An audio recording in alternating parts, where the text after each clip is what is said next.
All right, good morning and happy Memorial Day.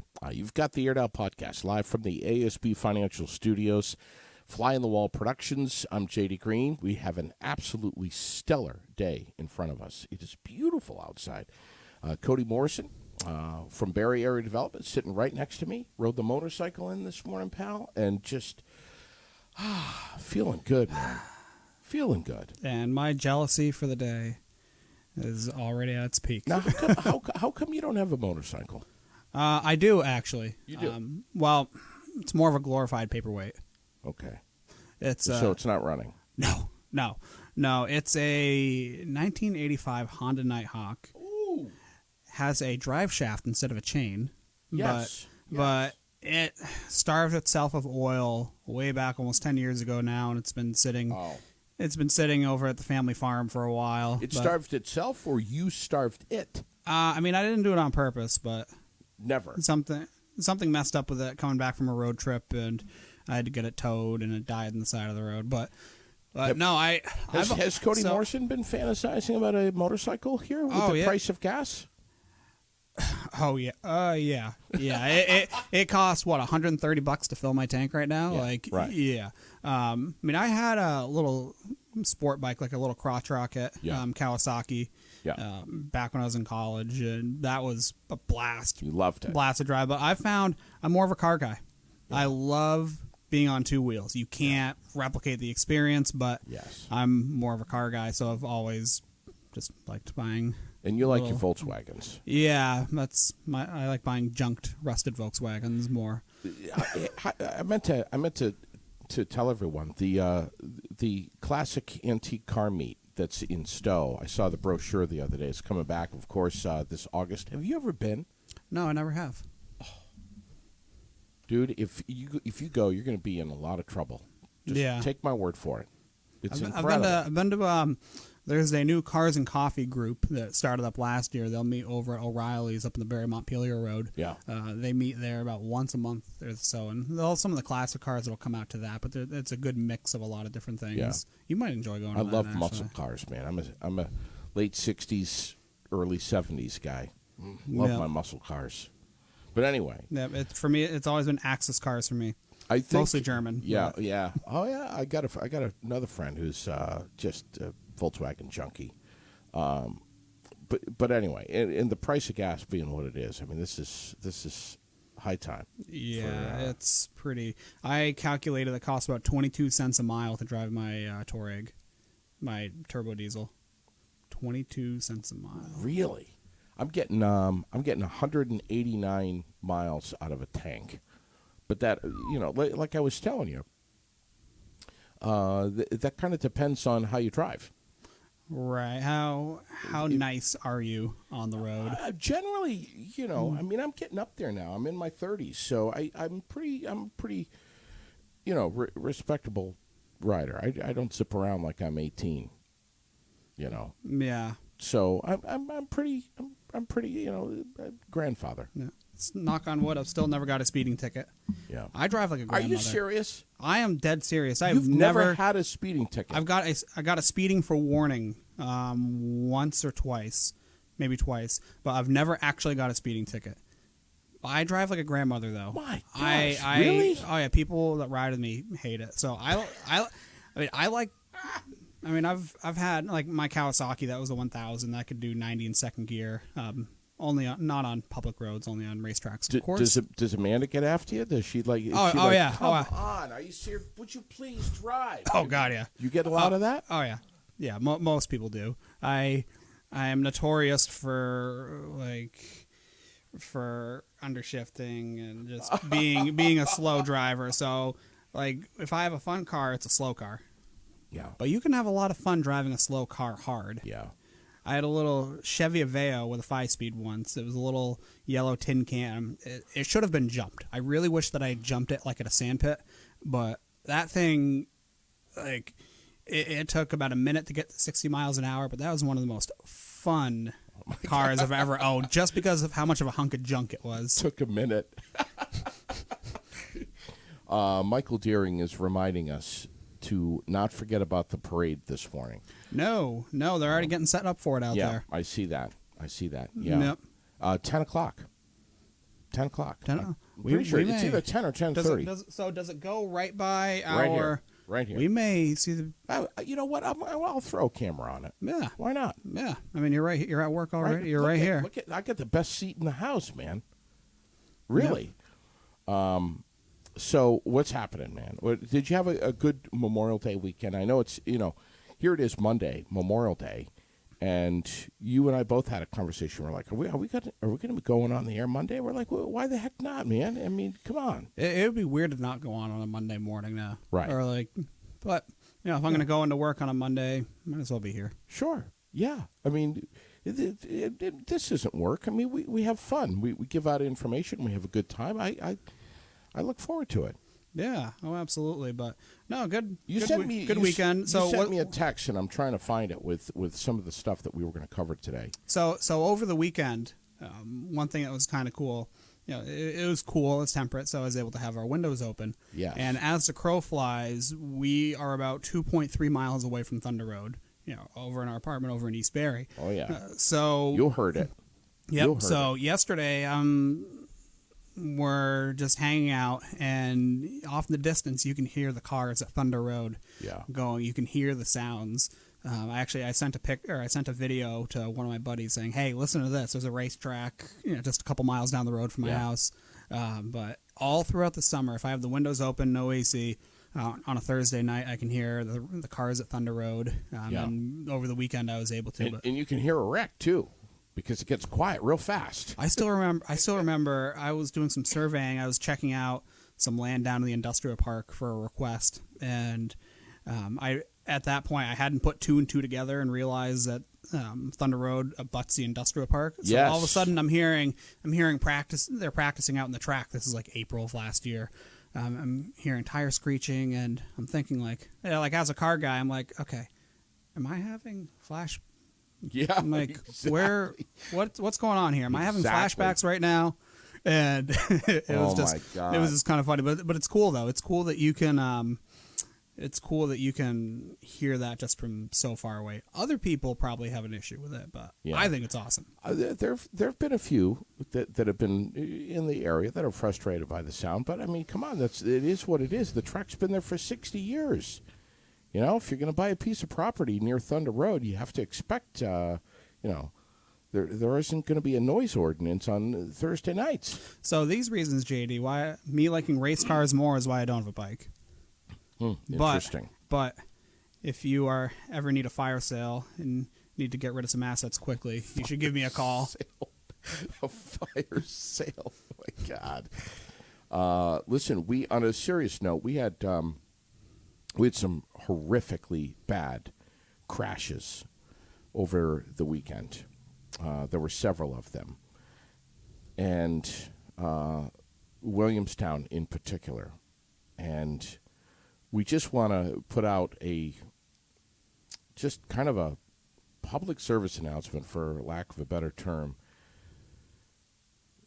that, just please be careful and think about the decisions that you're making, whether you're, and I know it's kind of late. Here it is Monday, the tail end of the weekend, of the long holiday weekend, but there's still plenty of time left in it.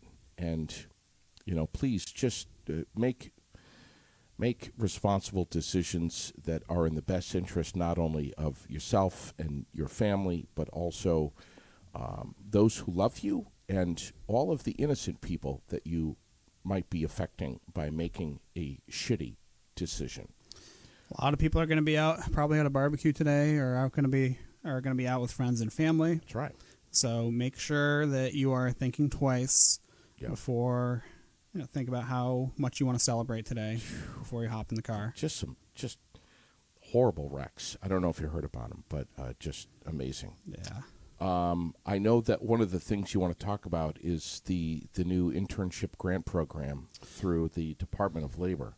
Yes. This is something that we learned about late last week, and I'm going to, while I am winding up to talk about this, I am going to put a link to it in the chat box so anybody can check it out. So the Vermont Department of Labor has a new internship grant program out there for businesses and nonprofits. Yep.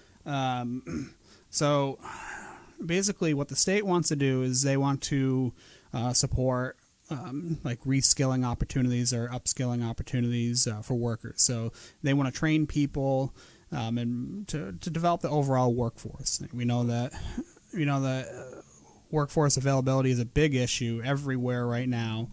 So the state, with some of these ARPA monies, has decided that they want to increase job training in a few key areas. So right now, but companies can apply to the state for a $10,000 to $50,000 grant to support an internship program. So you have to be an employer in Vermont, and this internship has to be able to lead to a permanent to a permanent position. But the state, they want to look at, let's see, I'm just trying to find where the industries themselves are. 10 to 50K. Yeah, 10 to 50K. So it's only for specific industries, though. It's not like for every single, like if you were a retailer, if you were working, or if you were at Nelson's, for instance, this wouldn't apply to them. So they want to look at manufacturing, healthcare, the tourism industry. So if you are a hotel, they want to invest in internships and let's see. Okay, opportunities in healthcare, construction, manufacturing, childcare, broadband, and EMS are targeted. So those are all industries that really go towards our kind of economic infrastructure. With the healthcare industry, someone like Central Vermont Medical Center, they're looking for more nurses than you and I can imagine right now. Yep. Construction. We've talked about with the housing issue.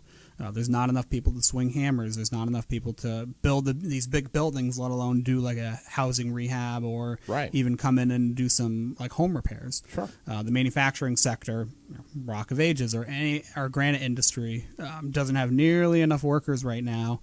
And the hospitality industry, our hotels, our attractions, that's a sector that's getting specifically hit hard right now by the labor shortages. Because typically they're lower wage jobs with fewer benefits, and it's very cyclical. The work-life balance is a little different compared to your normal 9 to 5 job.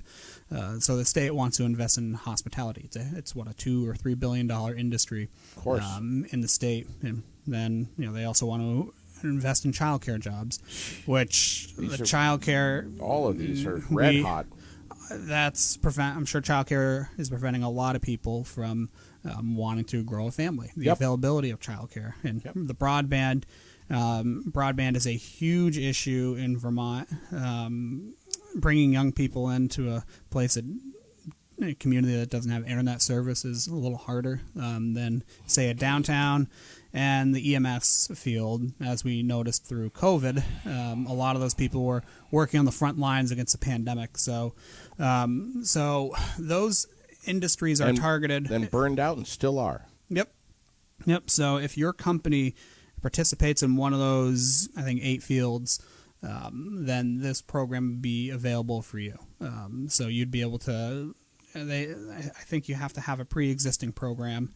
Do me a favor. List those off one more time.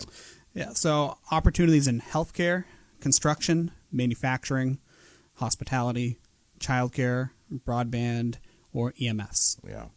Yep. So this is new. This is just taken off. So you have a little applications are accepted through June 8th, and you'll know if you get the money by the middle of June.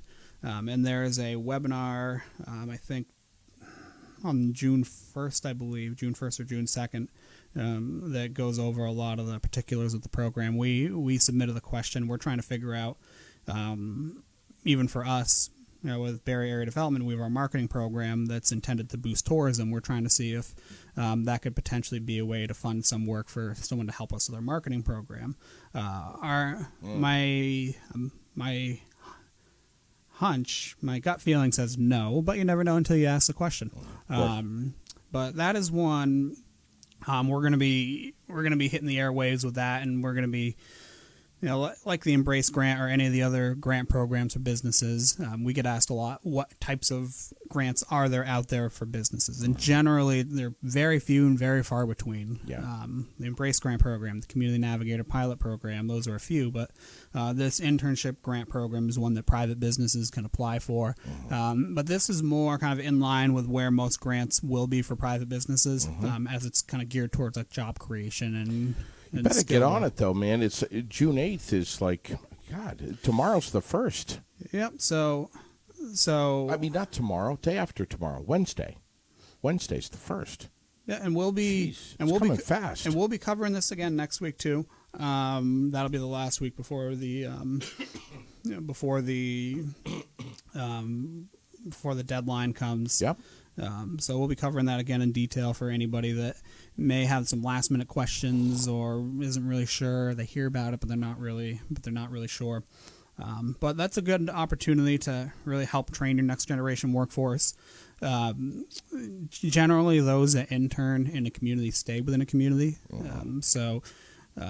We know with our work-based learning students, they're off to New Hampshire. They're off to Durham for college next year, but because they already have that professional network already built in here, hopefully, once they graduate, they'll want to become little up-and-coming business leaders here in Barre. Right. I think back to my days when I was in high school. I was going to be an electrician way back in a past life, and if I had an internship with Benoit Electric or someone like that, making $15 an hour or whatever back then, I would have stayed because that's good money. And at the time, so these are paid internships. Yep. So they so it covers it's for the salaries. Yeah. So that's why you're applying for the money. And it's for a minimum of 4 weeks. Okay. So if let's say if you have if you want to catch one of these kids before they go off to college, or a college student before they're going back to school, if you're able to do something for 1 to 2 months in the summer, then you'll bring a fresh perspective in. You'll have a pipeline of talent and somebody who presumably would be leaving on good terms to further their education. You'd be helping train a worker that you can retain, the next summer or once they graduate. So I couldn't encourage employers enough right now to go and partner with a local education institution or take an opportunity, take a chance on a young person. Yeah. It's because for the labor shortages, there's only so many things that you can do.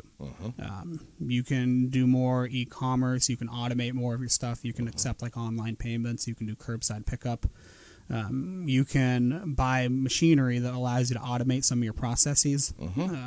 So like I've had this conversation with other people in the economic development world multiple times, but if Bombardier, let's say, if they were to come back and they employed 600 people in their heyday, I think, if they were to come back, they would have about a 20 to 25% fewer jobs than they did when they left, and that's just because of automation. Okay. You have more efficient machinery that's doing more things, so instead of having people that are doing more of the manufacturing part, you may need another technician on board, so the jobs kind of shift a little bit.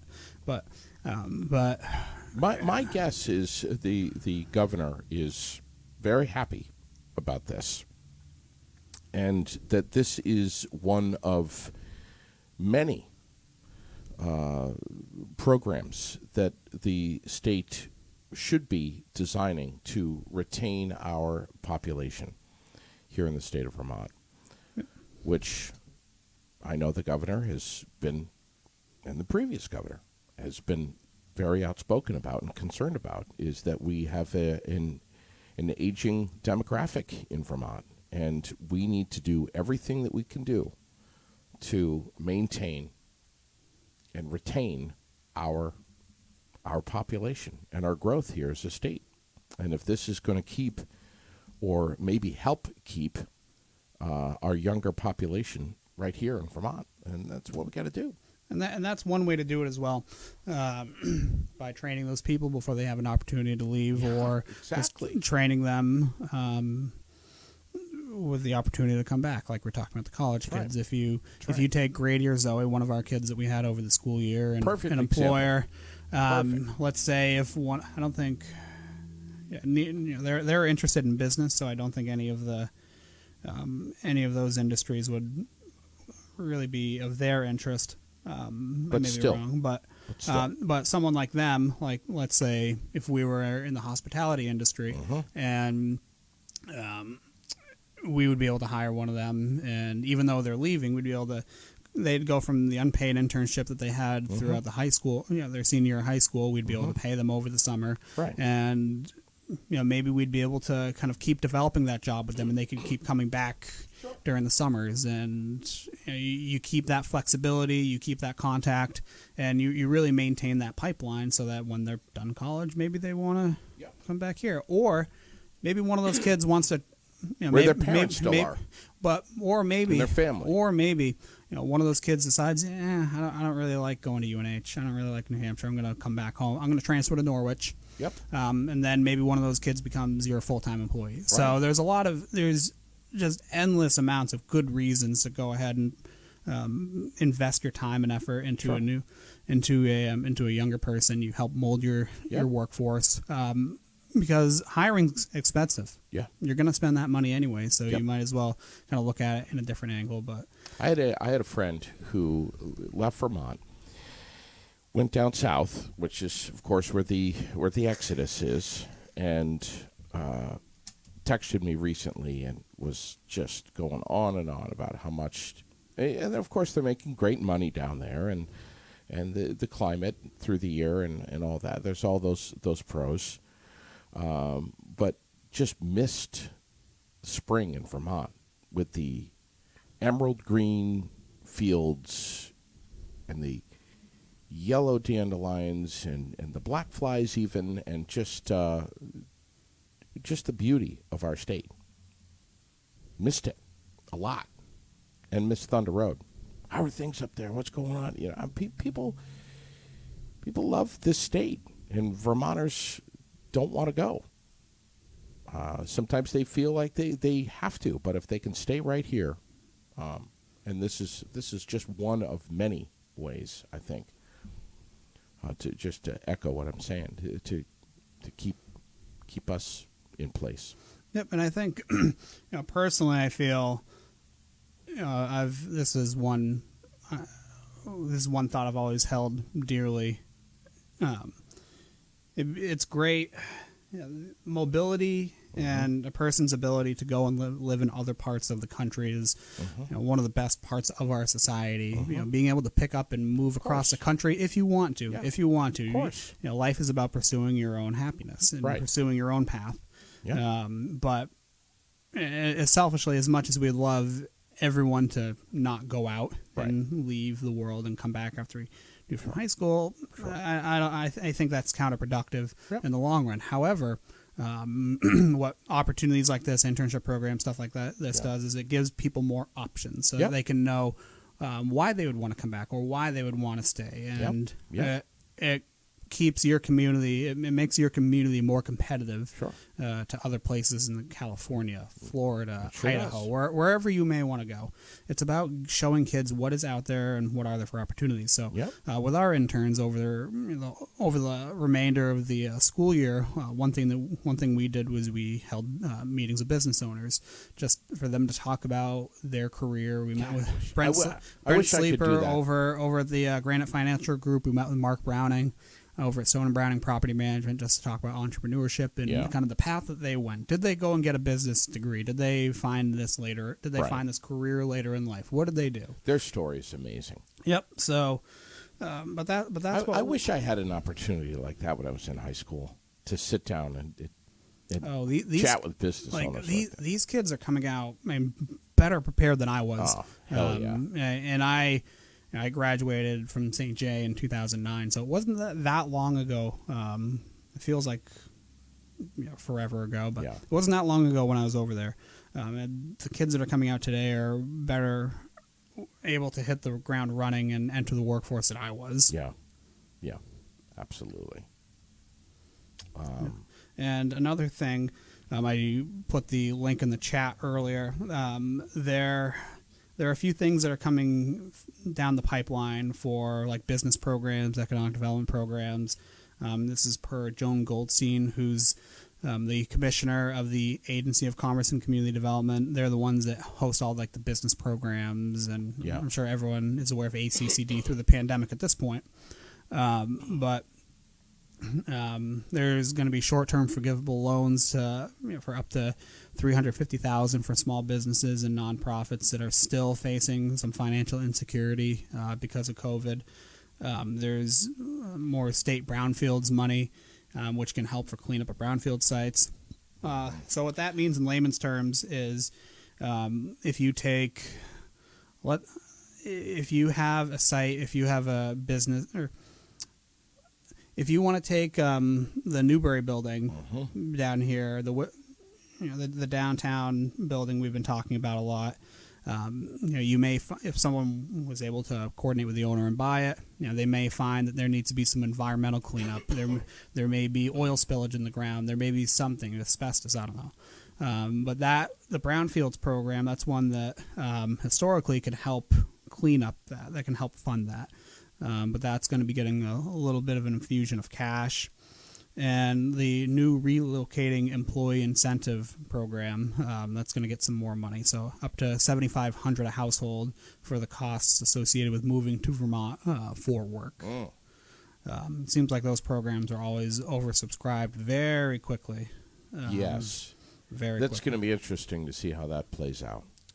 Yep, and the capital investment program, we've talked about that a little bit. That's being renamed to the Community Recovery and Revitalization Grant. So that's and that's up to $1 million, or 20% of the total cost for a capital investment project. So municipalities and capital investment projects will be able to apply for that.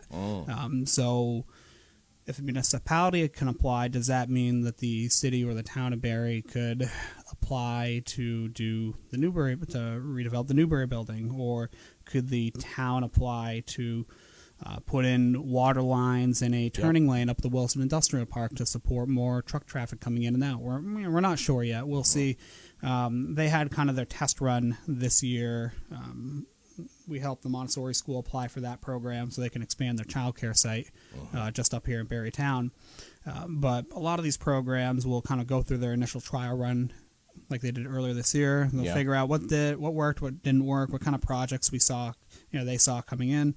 And they'll say, okay, we'll make a few tweaks here, a few tweaks there. And so this program will probably be a better version of that, but up to $1 million for a project. That's pretty substantial. And so these are things that were approved during the last legislative session, which I believe just ended. So a lot of this is being funded through the COVID, through the ARPA money. So these are one-time revenues that the state has to make these huge investments here. So needed, man. I got to tell you, over the last year, it just seems like almost every time that I get chatting with someone about Cody Morrison and our time together on the air with the Barre Business Hour on Mondays, it just seems like every time I'm in a social situation where we're chatting about the podcast and that comes up, people go to ask him about Newberry's building. Ask him, it just seems like it always goes to that. It's that one spot in our town. Yeah, it's that, and it will be until, of course, it will. There's a change in ownership. But the good news is there are plenty of other opportunities, and there are plenty of other businesses that have been opening up. Absolutely. One thing next weekend we're going to see the Rainbow Bridge Community Center. Yes. They next just had weekend. Yep, they just had an article in 7 days about. Yes. They've been getting a lot of press lately about that. Actually, yes. They're going to be opening on June 4th. They're going to have their grand opening. Yep. And I haven't checked in on Greg this week. I'm not sure if you have, but I'm sure he's coming on. I think Thursday. This week. I hope he's been able to get some sleep this week. Yeah, he's running ragged over there. Yeah, but he's got a great board, and everybody's chipping in and helping out, and they're making it possible for him. but huge endeavor. Oh, absolutely.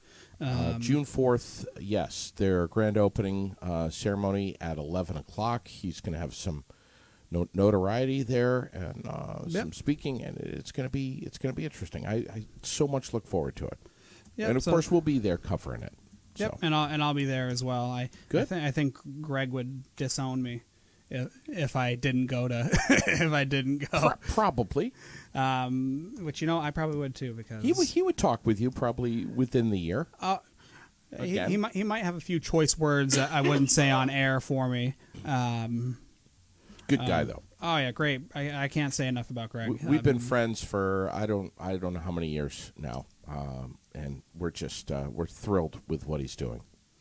Yep, he's been doing an awesome job, and we got involved with them pretty early on in the process actually. Yeah. So we've been working with them to try to find some financing, whether like what foundations would fund community centers with LGBTQ plus programming, earmarks, other potential grant opportunities, and also helping them kind of navigate some of the paperwork and bureaucracy over at City Hall. Janet Shatney and I have been able to work. Janet Shatney, the zoning planning, permitting, and assessing director. I think that's her full title. I'm sure I butchered it, but we've been working with him just to make sure that he has all of his kind of ducks in a row. Sure. And that's an example of what we try to do with businesses is try to help them kind of navigate stuff. Yep. Greg and I sat down at one point to look over the sign ordinances and make sure that, because I think Jed is actually making the sign. Yeah, he did. Yeah. Did a great job. Yeah, he's a master woodworker. Guy has a lot of Master of all things. Oh yeah, but it's exciting. I'm really looking forward to Saturday and seeing them open and seeing them thrive. I have been asked to ask you again. No, this is a question that you've been asked many times over the last however many months. Will Barre City have a breakfast nook, a place where you can go down and sit down and have a full-service breakfast? Well, eggs, bacon, sausage, all that stuff. Well, will Barre again at some point in the history of mankind in the future? Yeah, it's probable. It's a thing that people like. Yeah, it's bound to happen at some point in history. But when is it going to happen? Well, you're asking the wrong guy. Who you should be asking are the restaurateurs and the investors and the people that are willing to put their money forward to make this stuff happen. Because if it was up to me, Soups and Greens never would have shut down. But that's, I wasn't going to go run the restaurant, and that's what happened. People retire, and life happens. But the people that are on the edge or may want to invest in opening a restaurant, those are the people that we need to be contacting. Those are the people that we as a community need to push to make this happen. Yeah. I've had this conversation with plenty of people in the past, and I'm very much a broken record on this, but whenever, whoever decides to go out and start a breakfast joint is going to be building a cash machine, just because they're going to be making money hand over fist. Sure. It's something that this community has been screaming for more than any other singular business, more than a grocery store. Sure. Well, when we lost J&M, L&M Diner. L&M Diner, yeah. Yep. So it's a matter of time. That was such a great place, man. Oh yeah, I loved it. Yeah, it's only a matter of time before somebody has a wherewithal and has a vision to go and make that happen again. Yeah. It's only a matter of time. Have you heard any rumblings, rumors, anything about? I mean, there are always rumors that go around. Lately, kind of a little bit here and there, but nothing that I've heard to the point that we can make a public announcement that we're. But when that time comes, we'll certainly share that information. I'm sure that will spread like wildfire the minute that somebody goes and wants to start a breakfast joint. Yeah. I can't think of a business that has been more requested here in the Granite City other than a Red Lobster, I can say. But what I've loved so much about you is you're just such a regular guy that allows people you're kind of the conduit between having a vision or an idea and finding out is it feasible, is it possible, does it make sense. Go to Cody Morrison, and if he doesn't have the answer, he's going to be able to point you in the direction of people that do, that have their specialty. Margaret Ferguson over at Capstone, just one of many. And at this point, you could probably, because we have so many people that will tune in and watch and will rewatch, you could probably ask any one of our longtime listeners. Sure. Because they've heard me speak about this stuff for several hours. Right. But, how to get an idea to turn into to turn into something. But, and these are, this is why we're here. We've said it a million times before, and we'll say it again. But this is why we're here. We want to plant that seed in people's brains and help spark the imaginations of those that are going to go out and make that investment, or apply for that grant. That's right. Or do whatever it may be. But it's an incredible. It's a good way to kick off a week. Sure. Oh, the job fair. Oh my God. Oh yeah. So the job fair. So. It's the first. So Wednesday. On the 1st, on Wednesday, from 10 to 3, up at the Barre Auditorium, there's going to be a job fair. And this is something that's hosted by Central Vermont Economic Development Corporation. Those are our kind of regional partners. So they do what we do, but throughout Washington County on a more regional basis. But they host a job fair up there every year. I think this is their first one since 2019.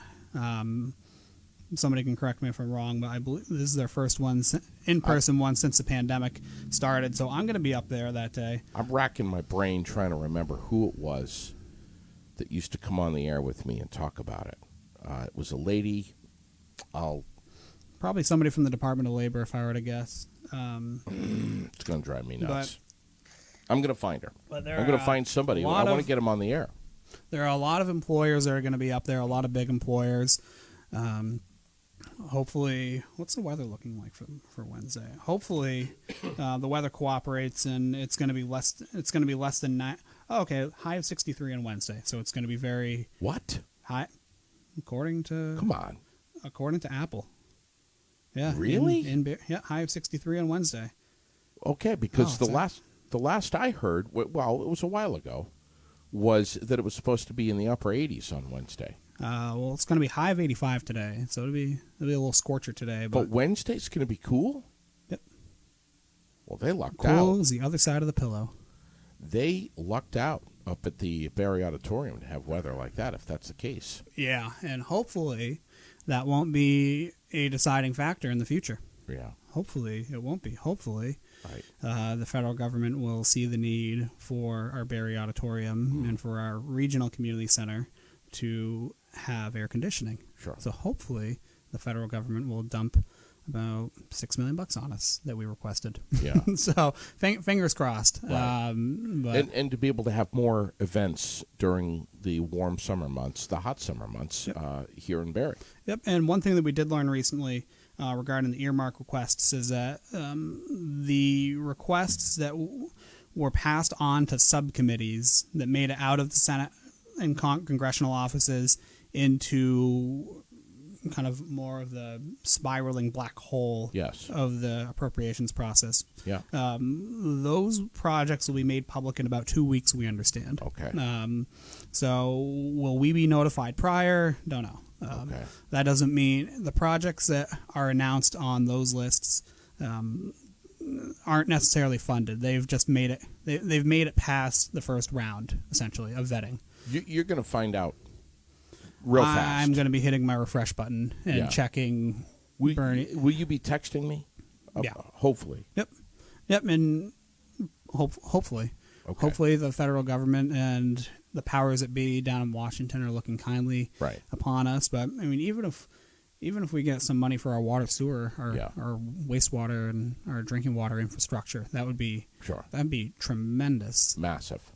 Tremendous. Yeah, it would. I had to explain what a wastewater digester cover was to a Senate office at the end of last week. And how'd that go?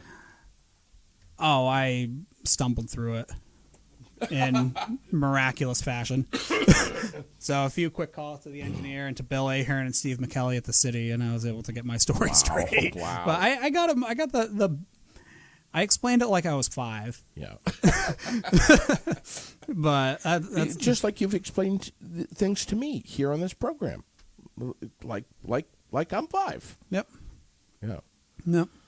And we appreciate that. That's a good way to do it. And I have said this, and I said this during one of your board meetings, that the way you take all of this complicated shit and break it down in layman's terms so the common Joe can understand about all of this, what a grant is and how to apply for it and so on and so forth, has been probably, I think, the way that you're able to do that, which is a skill, and not everyone can do it, has probably been the greatest asset that I think that you've brought to the microphones, because you've helped. I don't follow all this stuff. I don't even know about this, but I've learned more just in what you're describing.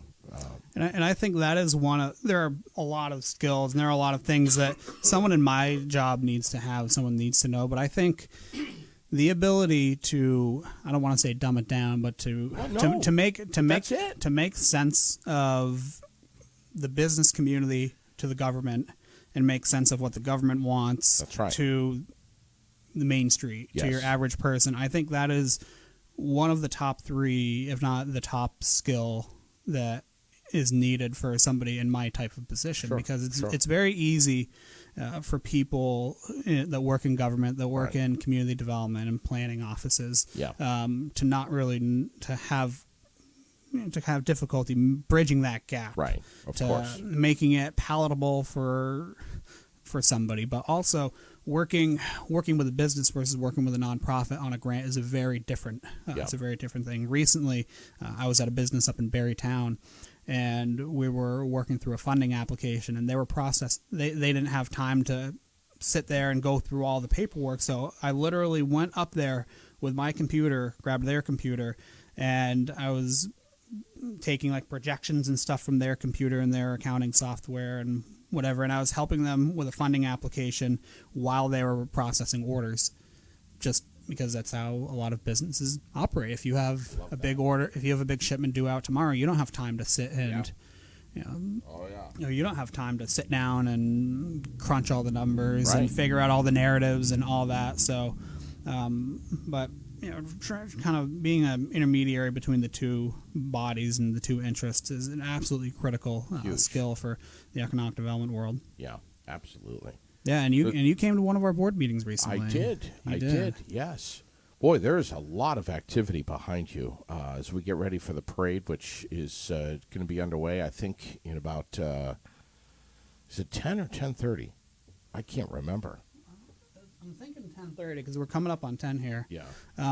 Well, we'll work on wrapping this up just so everyone can have time to get down and see the festivities and hit their next barbecue and go off and do whatever their Memorial Day brings. But there is something that we did want to announce today, and that's going to be that I'm going to be stepping down as director of Barre Area Development. So I'm going to be in Barre for a few more weeks, probably late June.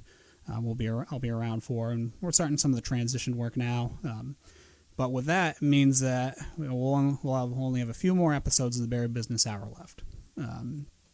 So if anybody has anything that they would like to listen about, if there's a particular grant program, if there's something in the economy, a particular building, anything like that they would like to hear us just kind of chew the fat on, if they'd like to hear us talk about or air out, then feel free to let us know. What's going on? What are you doing? You drove me out of town. In addition to that, no, I'll be moving back to New Hampshire. But now we're doing, we're kind of getting ready for the next step, the next phase of Barre Area Development, and So this is the first public announcement of it. So you heard it here first, and they air it out on the Barre Business Hour on Air It Out here today. It's very bittersweet. There's a lot of great people up here in Barre. It's been coming on here with you every Monday has been probably the most predictable part of my job, but incredibly enjoyable. And all the people that we've come to meet here over the years, all the projects that we've been able to get involved with, all the things that we've been able to get off the ground. When I came in during the early days of the pandemic, BADC was at kind of a different point right now. We're getting ready to launch the marketing program, and the relationships with the town and the city were a little on edge. But since I've come in, we've been able to really hit the ground running and get a lot of great work done. Get some good work done. Huge gap, dude. Yep, up in Barre Town, we helped recruit Maple Corner Woodworks, a furniture manufacturer, up to the Wilson Industrial Park. We helped launch the Barre Rock Solid, or I led the launching of the Barre Rock Solid marketing program. We ended up working with the partnership and getting a grant to expand the farmers market, where we partnered with the Vermont Chamber of Commerce and Department of Tourism and Marketing to get our attractions listed on a website that's promoted all throughout Boston and all throughout the country on big billboards and whatever, and through direct targeting. Down here in the city, we helped get over $250,000 for wastewater infrastructure, and we're also hoping that there may be a couple million more that'll be coming through earmarks, hopefully. And we've helped a lot of businesses along the way. Pearl Street Pizza, the Rainbow Bridge Community Center, Little Buddy Beauty Supply. We talked about them. They're up on Prospect Street. We helped them grow their business. And but one thing I think I'm probably most proud of is the relationship that we've been able to build with the Barre Partnership. The two organizations hadn't worked as closely before my time, and since then, we've been really joined at the hip. Tracy and I talk nearly every day. And as it should be. That's a no-brainer. As it should be. It's funny, when I was interviewing, I didn't really know. I knew about the auditorium up here. I've told this story before on air. I knew about the auditorium. I didn't know about the granite industry. I didn't even know what the main industries were here in Barre. So I figured, I did a little bit of Googling, and I saw that Barre had a downtown program, had a downtown organization. So I knew, okay, as an economic development person, I'm going to be working very closely with our downtown organization. So I called Tracy, and that's how we met. She recommended the Meltdown to me. That had just opened, I think, the previous week. That's right. But we're right around that. Yep. But between the two of us, the two organizations, been a powerhouse. We've been tag teaming. Yes. We've helped a ton of different businesses. We collaborated on a few grants. We got we mentioned the farmers market grant. You'll be able to use a credit card down there at the farmers market this year because of that. Yeah. The joint promotional, we've done a lot of joint promotions. So it's it's very bitter. It's very bittersweet. How long has your tenure been? I mean, you've accomplished so much in a short period of time. What, year and a half? Coming up on 2 years here. But I think beyond rebuilding or working with the partnership, in life I always try to, if I leave something, I always try to leave it better than I found it. Yeah. And I think with Barre Area Development, I've done that. And we've done some organizational capacity building. We kind of developed the marketing program, and we really refocused our efforts towards providing service for both of our municipal funding partners, as we're jointly funded by the city and the town. Right. So a lot of presentations, a lot of late night phone calls, a lot of weekends, but it's a lot of fun though. I still think I have the best job in Barre. It's been a ton of fun. There's so many great people up here, but I think one thing that the Barre community can kind of take away with this, and having watched the show, tuning in every week, is that Barre's doing very well right now. Tons of people are investing here. Our main industries are thriving. People are signing up to be CDL signing up for CDL driving schools, downtown businesses, storefronts are opening. So there's a huge opportunity right now with a lot of the ARPA money and to capitalize on the momentum that we've had here. Wow. So, a lot of questions running through my mind, and I'm sure our viewers, what's going to happen next for BADC? So they're going to appoint an interim director, and they're going to appoint an interim director, and a lot of things are going to keep going on as normal. I believe I haven't been in. There are some meetings that the executive team has had, just regarding next steps, which I'm focused more on the transitional part right now. But they're going to go out and look. As far as I know, they're going to go out and look for a new executive director and just start the hiring process and continue on a lot of the momentum that's been built over the past few years. But BADC is in a very good place right now. Before I came in, there is a little hesitancy, and there's, they were kind of at a point of growth. There were some opportunities with the organization, and I think I've left it better than I found it. And we helped bring a manufacturing company in here. We helped bring money for infrastructure. We've shown our value to our community. Yeah. And even though just because I'm here, just because I'll be leaving, you still have a lot of the institutional knowledge with the board of directors. Sure. That's going to be there, and that's going to be able to take the organization to the next level. Yeah. So they've all heard me talking at length about all this stuff. So I'm sure a lot of it has been left with them, and I'm always going to be a phone call away as well. There are still a few topics I'm going to remain engaged here with, kind of as I move on, as I have in New Hampshire, coming up here. So you've done so much. I just can't even wrap my head around it. And hopefully the next person is better than I am, and then hopefully. Yeah. I think they will be. The BADC board there, it's a board of business owners that hire people every day that know what to look for a lot of things. So, well, when you took this job, you probably didn't see in your job description that you would be podcasting for an hour every day, or every Monday, the start of every week. I had done it in the last community I worked in. I appeared on a podcast a couple times. There was one right on Main Street, same setup, same setup that you do. I went on a few times to talk about a few topics when like a project would come up, but sure. We had never gone on with any regularity, so that was something I wanted to do, like kind of coming into here. But perfect. That was, but the job description for someone in my role it's more of like a set of suggested guidelines, if you will, just because economic development does cover any and everything. Sure. Way back when my job would have been focused just on recruiting companies. On recruiting companies and nothing else. Right.